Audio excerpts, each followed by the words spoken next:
Assalamualaikum, selamat datang ke channel aku. Lama betul aku tak buat video dekat channel YouTube ni. Malam ni aku nak buat video yang lain daripada yang lain yang pernah aku buat sebelum ni. So malam ni kita nak react Perkampungan Sunnah siri 8 yang baru saja berakhir beberapa jam lah, pukul 11 malam tadi. Sekitar pukul 11, pukul 12 malam tadi lah. So sekarang ni dah dekat pukul 2 pagi, hari yang seterusnya. Tak tidur lagi, baju pun tak salin lagi ni. Kita nak react Perkampungan Sunnah siri 8 yang diadakan di Masjid Alwi, Kangap Perlis. Apa yang aku react ni adalah pengalaman peribadi dan pandangan peribadi aku sendiri. Sejarah aku dengan Perkampungan Sunnah ni, mula-mula aku hadir adalah Perkampungan Sunnah siri yang kedua, pada tahun 2015, 7 tahun lepas, pada tahun 2015. Dan Perkampungan Sunnah yang seterusnya tu aku cubalah untuk hadir, kan? Dan Alhamdulillah aku hadir 3, 4, 5, 6 tu aku tak dapat hadir sebab PKP masa tu. Seingat aku dah booking hotel untuk Perkampungan Sunnah siri yang ke-6, tapi tak dapat hadir sebab PKP. Kalau tak silap aku diubah tarikh ke dibuat online macam tu lah.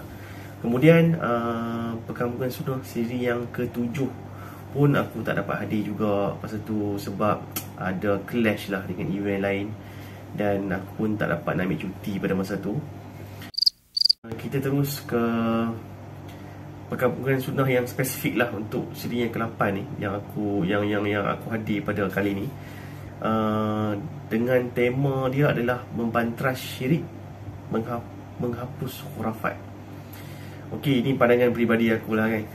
Aku rasa tema Perkampungan Sunnah ni biasanya dia ikut apakah isu yang ingin diperjelaskan kepada hadirin yang hadir pada tahun itu ataupun tahun sebelum tu. Tengok apa isu yang menjadi perbualan hangat di Malaysia yang berkaitan dengan agama ni. AJK Perkampungan Sunnah diambil buat tema untuk diperjelaskan lah kepada orang yang hadir, dan juga orang yang tengok live pun dapat ambil manfaat ilmu yang sama.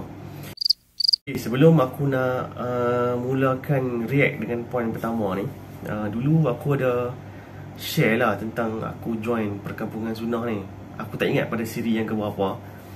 Kemudian ada kenalan aku di Facebook lah yang kata sebenarnya Perkampungan Sunnah ni dia seolah-olah macam tiru satu program yang Jemaah Tabligh buat, kan?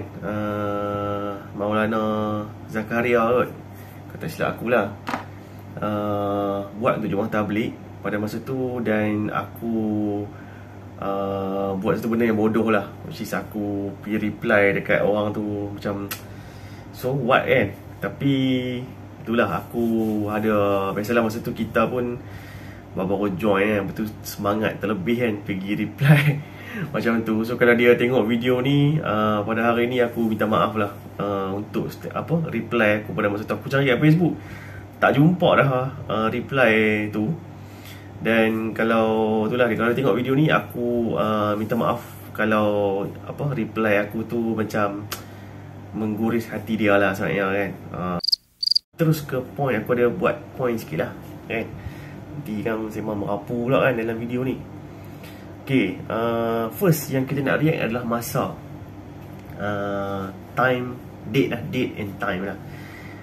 Memang Perkampungan Sunnah ni dibuat biasanya 3 hari, bermula kuliah subuh hari Jumaat dan berakhir dengan forum malam pada hari Ahad lah. Maknanya Jumaat full day daripada pagi sampai malam. Kemudian Sabtu pun bermula kuliah subuh sampai malam forum. Kemudian pergi ke hari Ahad, kuliah subuh pada hari Ahad pun berakhir ke malam juga, kan. Jadi full 3 hari dan 3 malam. Masa pada aku untuk Perkampungan Sunnah yang siri ke-8 ni memang perfect lah aku rasa, kan. Sebab dia di awal cuti sekolah. Secara teknikalnya hari ni dah hari Isnin, sebab aku ni dah kedua pagi, kan. So hari Isnin memang kena lah, dan minggu ni dah cuti sekolah. Sebelum ni dibuat pada hujung minggu, hari Isnin tu, esoknya tu adalah hari bekerja. Jadi kebanyakan orang dan aku dan yang kali ni pun sebenarnya tetamu-tetamu yang hadir yang akan kerja pada hari Isnin, dia dah bergerak balik dah. Tapi macam aku ni yang ambil cuti, jadi aku boleh stay dah sampai malam ni. Poin yang kedua pula, iaitu lokasi perkampungan sunnah ni. Setiap tahun lokasi dia sama saja di Masjid Alwi Kangak. Dulu pada perkampungan sunnah yang kedua ke yang ketiga macam aku terfikir lah kan, tetamu yang mai ni makin ramai. Setiap tahun kita dapat rasa tau, orang yang mai lagi ramai. Parking pun orang makin sesak kan, parking kan.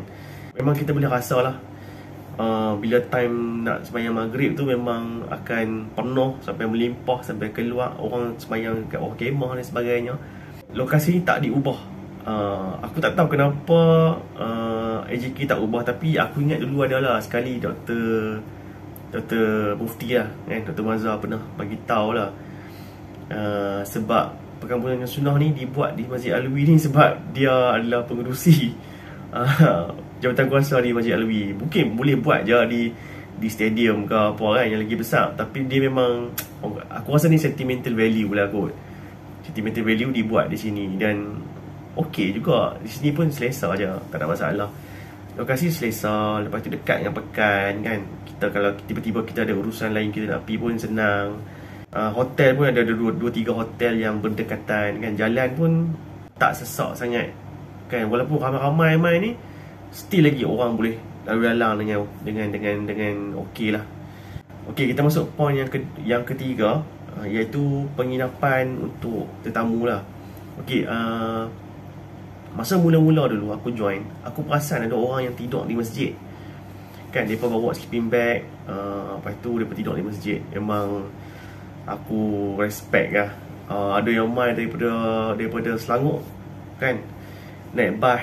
Ada yang main naik motor. Ada tadi aku sembang tadi, ada brother tu, dia kata dulu masa mula-mula dulu dia main, dia baru balik daripada jemaah tabligh di Masjid Seri Petaling.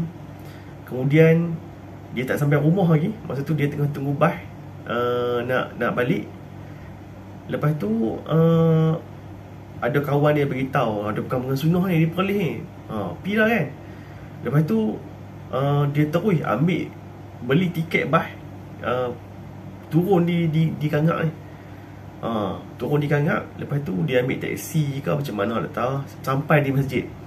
Sampai di masjid ni, kiranya dia tak tahu apa itu perkampungan sunnah, apa semua tak tahu. Dia main dan dia tak tahu nak tidur tak mana. Dan kebetulan tahun tu pula dia beritahu masjid dah tak benar kan, tidur di masjid kan. Sebab mereka dah sediakan penginapan lah dekat luar. Mereka ada arrange lah penginapan dekat luar. Dia pun sebab tak tahu kan. Jadi dia main, dia ingat macam tidur di masjid lah. Kemudian rezeki dia ada brother ni, dia berniaga di perkampungan sunnah ni, dan dia ada ambil hotel. Jadi dia sembang-sembang dengan brother ni. Brother ni kata tak apa, hang tidur dalam van. Dia kata tak apa, buka enjin apa semua, buka aircon tepi yang kuat sangat lah. Dia kata takut makan minyak banyak. Jadi brother tu tidur di hotel. Dia tidur di sepanjang 3 hari tu dia tidur dalam van tu. So penginapan ni macam kritikal juga lah. Aku booking hotel yang aku duduk sekarang ni, ni hotel yang ni sekitar ni. Okay, hotel Federal ni adalah hotel yang paling dekat lah dengan Masjid Alwi.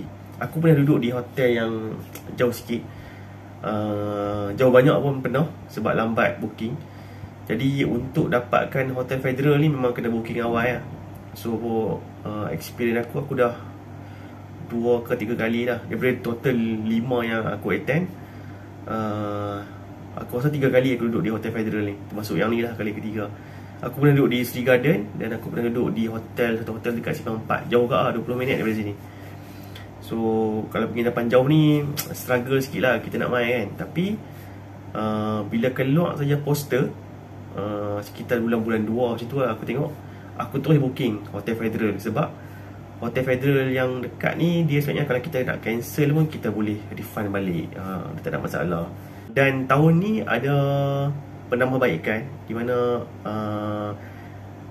pihak Urus Setia ni dia ada sediakan penginapan di tempat lain lah. Tak silap aku di Kuala Perlis kot. Di Kuala Perlis lah. Di Kuala hostel lah, tak silap aku hostel Kuips ke hostel Unimap macam tu lah. Bayaran dia 20 range lah untuk yang single sampai ke family. Yang single tak silap aku harga RM20 kot. Sampailah ke mungkin 100-200 lebih lah. Tapi okey lah. Lepas tu homestay pun ada banyak juga kan. Kalau main ramai-ramai boleh share homestay. So far penginapan ni tak ada masalah sangat lah. Cuma kalau jauh tu struggle sikit lah nak main. Macam tu je lah. Okay, point yang keempat iaitu makan dan minum. Okay, sepanjang aku duduk di perkampungan sunnah ni, dia bukan saja kuliah lah. Dia ada booth. Aku ada video yang lain aku ambil. Aku buat time lapse. Aku round booth dia lah. Dia ada booth makanan. Dia ada makanan. Dia ada jual buku, jual pakaian. Ada jual minyak wangi, kurma, kacang-kacang. Lepas tu ayam gunting. Semualah. Banyaklah benda yang jual dekat sini. Kalau hampa nak makan tu, booth tu memang ada daripada pagi sampai ke malam. Selain daripada tu, ada juga makanan percuma. Yang ni infak lah daripada orang, infak daripada NGO ke ataupun orang persendirian. Daripada perkampungan sunnah yang nombor 2 tu pun memang dah ada makanan dan minum percuma. Cuma nak kena pergi beratok lah. Biasalah kan bila percuma ni ramai. Dan untuk pengalaman aku rasa perkampungan sunnah yang ke-8 ni yang paling banyak aku makan free lah. Sebelum ni aku malas nak beratok. Aku pergi beli lah. Bila main program macam ni makan tu sekadar macam nak bagi kenyang lah kan. Habis program baru kita cerita nak makan sedap tu kan. Tapi alhamdulillah sedap juga kan. Makanan percuma yang dibagi pun sedap. Rare-rare tu gulai rebung lah apa semua kan. So okey lah makanan. Jangan risau. Memang ada disediakan makanan. Cuma kena pergi beratok. Dan beratok pun ada hari-hari yang beratok panjang lah kan. Tapi cepat je. Dia sempat keluar pergi beratok, makan, kemudian masuk balik dalam masjid untuk join program yang seterusnya. Okey, poin yang kelima, program yang disusun sepanjang perkampungan sunnah ni. Remark aku untuk kali ni, program ni sebab aku rasa tajuk ni dia impact yang besar tau. Membantras syirik, menghapus khurafat ni.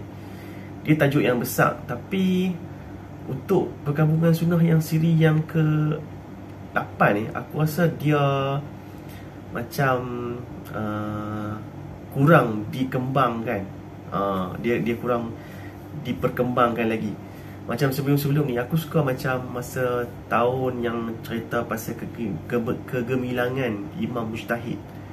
Aku boleh rasa setiap kuliah itu memang wow lah. Kita macam ni benda baru kan, ni benda baru. Jadi yang kali ni kita rasa bila sampai hari yang ketiga ni, dia dah macam ada benda yang repetitif lah. Rasa sebab kita nak mendepani isu yang tengah melanda negara kita ni. Isu ni dia isu tauhid kan. Impact dia besar. Tapi size of the range yang dia boleh pergi tu, dia akan macam lepas 2 hari kita dah habis lah. Kita dah cerita habis lah. Hari yang ketiga ni kita ulang lah benda yang sama. Cuma daripada penceramah yang berbeza. So itulah pendapat aku mengenai program perkampungan sunnah yang seri ke-8 ni. Cuma kali ni sesi react. Ini yang menarik. Ini aku pujilah pada perkampungan sunnah seri yang ke-8 ni sebab masukkan sesi react.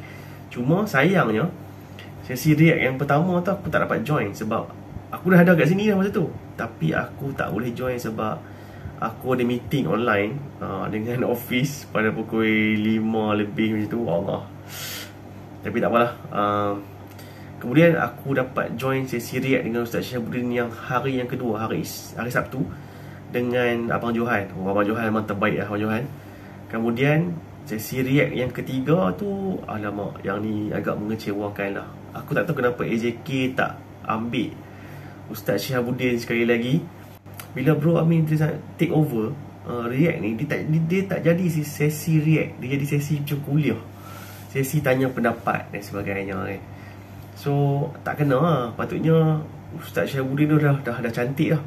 Dah cantik dah kan react hari pertama, hari kedua, hari ketiga pun sepatutnya react juga. So tadi masa Bro Amin ambil alih tu, react tu dia macam alamak, dia macam spoil sikit lah. Dia macam kuliah lah.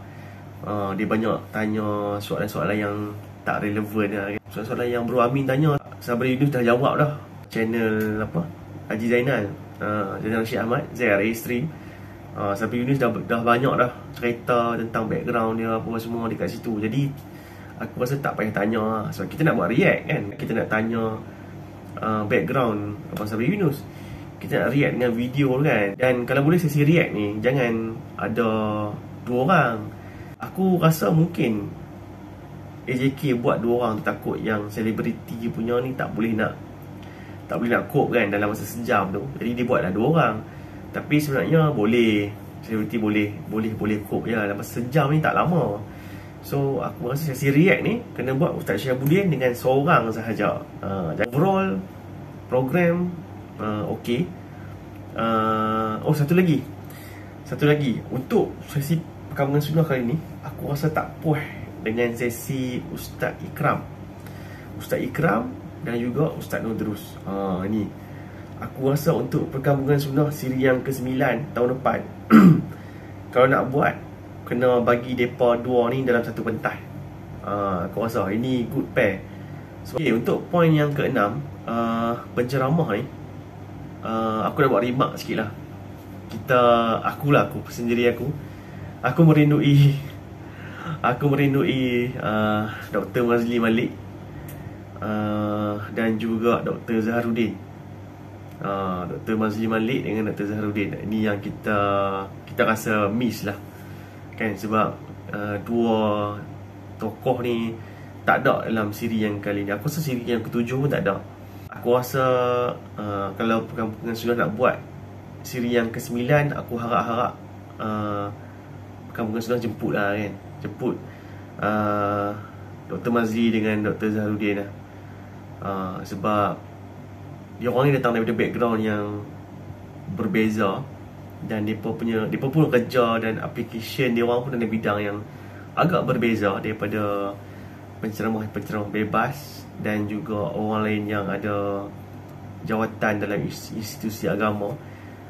Keluasan topik tu aku suka sebab Dr. Mazli biasanya dia main dengan, dia bawa angle yang berbeza. Dan Dr. Zaharuddin pun samalah, dia main dan dia bawa pandangan daripada angle yang berbeza. Tapi mungkin tema mungkin disebabkan tema kali ni tak apa nak kena sangat dengan background mereka. So mungkin sebab tu mereka tak dijemput lah kot. Okay, tak apa, tapi kita harap perkabungan sunnah siri yang ke-9 boleh jemput balik lah kan. Okay, poin yang terakhir aku nak kongsi booth program lah. So macam biasalah kan, booth program antara yang terhangat di pasaran adalah booth aku rasa booth Hadi Akmal kot kan. Jual buku sebab dia bagi buku free. So ada time dia. So kalau ada buku free tu memang ramai, dan ustaz-ustaz ni pun banyak yang pergi ke booth Hadi Akmal untuk review buku, sign apa semua kan. Dan memang aku tengok bila bagi buku free tu ramai gila orang yang pergi beratok, yang pergi nak berebut kan dengan buku free tu. Aku tak ambil lah. Sebab aku tengok banyak student-student KUIPS kan yang nak ambil buku. Mereka ni memang mengaji dan itu bidang mereka. So kita yang bukan bidang kita, so tak apalah, kita belilah kan. Dan mereka tu student. So student ni dia perlu support lah kan. Dia mungkin tak ada duit kan nak beli buku, kurang bajet dan sebagainya, boleh pergi ambil buku free dekat booth Hadi Akmal. Aku rasa ada juga yang bagi buku free dekat booth lain, ataupun mereka bagi diskaun. Mereka bagi diskaun 30%, 20% dekat buku-buku ni kan. Aku rasa kalau aku nak bagi booth yang terbaik untuk perkabungan sunnah kali ni adalah booth Ustaz Syahabuddin. Sebab Booth lain biasalah, depa joy, depa apa buat aktiviti, ada cabutan bertuah dan sebagainya. Tapi booth Ustaz Syihabuddin ni, dia sediakan kerusi untuk kita main duduk lepak sembang santai dengan Ustaz Syihab. Dan kadang-kadang Ustaz, biasalah kalau siapa yang join live Ustaz Syihab ni akan tahu, kadang-kadang benda yang kita sembang dengan Ustaz Syihab ni bukannya benda detail pasal agama, hadis dan dalam sangat. Kadang-kadang kita sembang syok-syok sajalah. Dan terima kasihlah Ustaz Syihabuddin sebab sudi layan kami kan. Kami main duk sembang apa Ustaz tu. Tapi kalau ada manfaat kita ambil. Okay. Sebelum aku habiskan video ni, ni buku yang aku beli daripada satu kedai. Aku tak ingat booth dia apa, nama apa. So tajuk buku ni adalah Bid'ah Hasanah, istilah yang disalahfahami. Ditulis oleh mufti lah, Dr. Mazhar. So insyaAllah kita akan baca lah sebelum perkampungan sunnah yang seterusnya. Kemudian untuk sesi Dr. Mazhar dalam setiap perkampungan sunnah, Dr. Mazhar akan pilih sesi Dr. Mazhar ni biasanya selepas maghrib dan sebelum isyak, di antara maghrib dan isyak tu. So kali ni Doktor pilih sedikit daripada fiqh solat, silap aku, cebisan lah kot.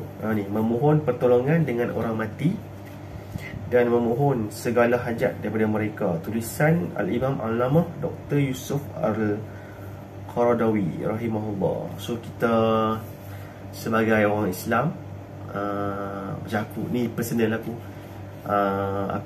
kita merindui lah Dr. Yusuf Qaradawi ni, sebab banyak tulisan dia, buku-buku dia yang aku baca, dia ni mencetus sesuatu lah sebenarnya untuk kita fikirkan. Di mutiara-mutiara banyak lah daripada tulisan-tulisan ni, banyak kita kutip mutiara. So ini buku free ya, buku free, Jabatan Mufti yang bagi. Dan aku tak pergi ambil sebenarnya, tapi masa kuliah tu ada seorang pakcik tu, dia tengok aku tak ambil, aku tak ada buku, dia bagi aku free. So terima kasih kepada pakcik tu, bagi buku free. Kemudian ni aku ambil dekat booth Persatuan Al-Islah. Okay, yang ni masa aku tengah duduk round-round booth tu, ada satu orang berada ni, dia main panggil aku, sesenyum, dia panggil aku, dia kata, main, ni buku free dia kata. So dua, dia ada banyak lagi tapi aku ambil dua saja. Buku free yang pertama yang aku ambil adalah Ahli Sunnah wal Jamaah, Pengertian dan Manhajnya. Ni daripada Persatuan Al-Islah Perlis. Kemudian Mu'tazilah pun daripada Persatuan Al-Islah Perlis. Okay. Kemudian masa aku duduk sembang-sembang dengan dia tu, dan duduk sembang dengan brother tadi tu dekat booth Persatuan Al-Islah Perlis tu, dia suruh aku pergi beratok. Sebelah dia tu adalah booth Kuips. Aku nampak dah Dr. Zaimi duk sign buku dan orang duk beratok lah. Aku malas nak beratok sebab panjang. So dia kata masa aku ambil ni, dia kata bang, pergi beratok dekat booth sebelah tu bang, ambil buku free Dr. Zaimi sign. So aku pun pergilah beratok, dapatlah ni buku ni, kuliah Dr. Rozaimi lah, ditulis oleh Dr. Rozaimi juga. Metodologi memahami hadis. Ini ada kuliah dia, boleh check dekat channel Promil Taji online YouTube. Dah habis dah rasanya kuliah buku ni. So kalau nak tengok balik, ada, so Dr. Rozaimi sign lah buku ni. Okay, ni aku ambil kat booth Kuips. Kemudian ada baju.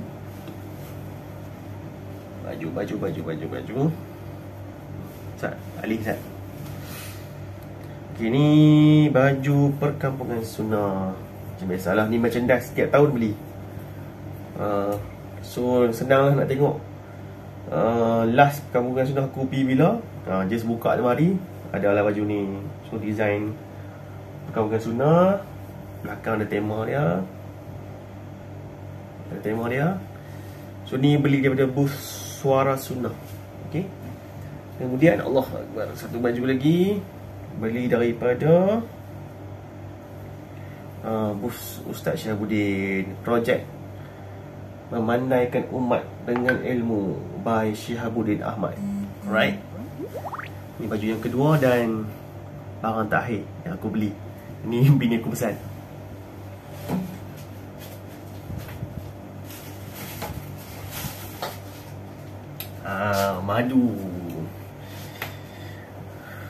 Madu tualang Golden Honey daripada Sheikh Anwar Rahman. Ni biasanya beli kat KL, tapi hari ni saja nak buat gatal. Main beli di perkampungan Sunnah. Madu kat rumah dah habis. So wife pesan balik perkampungan Sunnah, beli yang ni. So kita dah beli dah. So esok boleh balik ya. Boleh balik lagi dah.